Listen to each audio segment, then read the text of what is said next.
People have a tendency to care more about what other people are thinking about them than what their soul wants. And so they live from, what is so-and-so going to think of me? And what's my mother going to think of me? And what society's going to think of me? And inside, everyone has a destiny, bright, beautiful destiny, to be great beings, to be great lights, to live fully. And oftentimes people will dim their light to fit into someone else's paradigm and end up with crisis, end up with disease, end up with prolonged sadness. When if you just step out of that, there's so much life to live. Mediocrity always attacks excellence. It's kind of a rule. No one's attacking a couch potato. If you're sitting on the couch eating potato chips and getting fat and doing nothing, no one says anything. Mm-hmm. But the moment you start to walk toward your dream and you start to break habits, you start to change relationships that no longer serve that dream, you start to be talked about.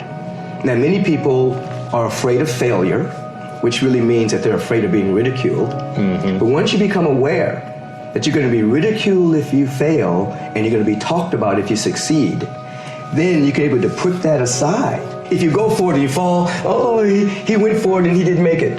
Or if you go for it and succeed, they'll say, oh, it was luck, whatever they say about you.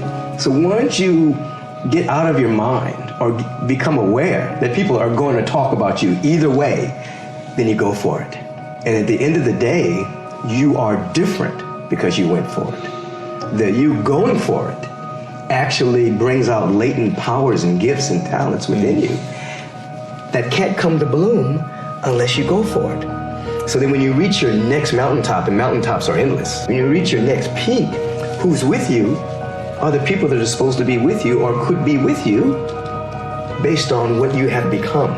Now you go for another peak. You keep your heart open. You never just jettison people out of your life. Your heart is open, but you're constantly growing and unfolding. It's not just achieving the goal. It's actually who are you becoming on the way to bringing that goal into manifestation. And then your new becoming, you have a different vibration. And now the people at that vibration are hanging with you. They support, they love, they appreciate you, they cheer you on, rather than tear you down.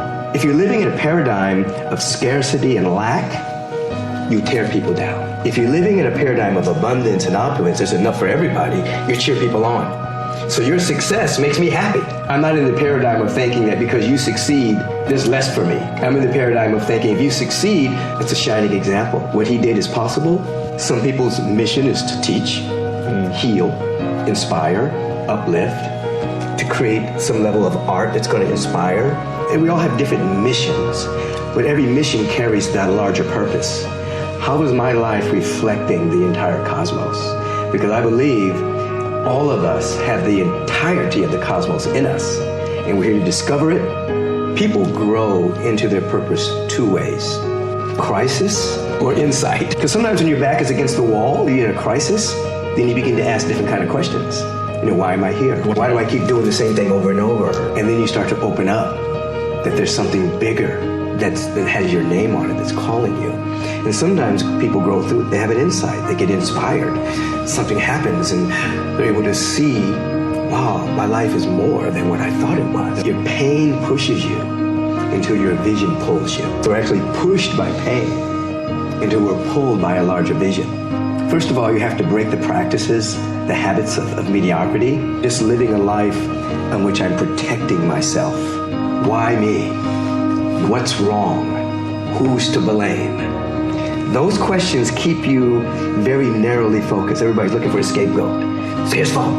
It's my parents' fault. They have a very limiting scope of perception.